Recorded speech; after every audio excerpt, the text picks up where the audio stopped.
Like all performance athletes, aerialists subject their bodies to startling amounts of pain whilst training and performing. The topic of pain in circus is really interesting to me as it has been largely overlooked in scientific pain research, despite offering a huge opportunity to shed light on pain perception and endurance. Our understanding remains really limited of how aerialists in particular overcome both the pain associated with training their disciplines and the fear associated with performing at height, often without safety precautions.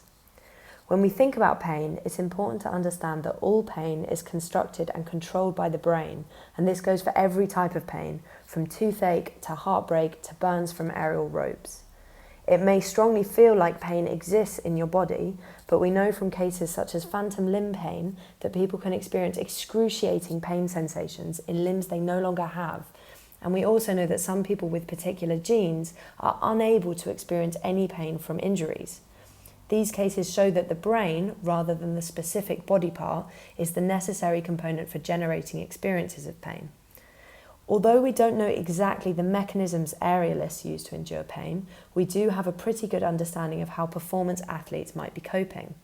Evidence from a study run by Susan Peterson in Norway suggests that endurance athletes have a higher pain tolerance and report lower intensities of pain from cold and hot stimuli when compared to control participants. A separate study run by Maria Geisler in Germany suggested that athletes actually process pain differently in their brains, which might be due to the repeated exposure to low-intensity pain whilst training. Other research has shown how psychological aspects, such as how much you catastrophize over an injury or your ability to understand the necessity of pain in training, can dramatically affect the perceived severity of pain as well as our ability to cope with it. Together, this research might suggest that aerialists, through training, develop an increased tolerance for pain, a reduced sensitivity to pain, and a capacity to use psychological techniques to reframe the pain they're exposed to in order to continue training. Additionally, the way that aerialist brains process pain may differ to normal people in a similar way to athletes, but this needs to be tested with neuroimaging to know for sure.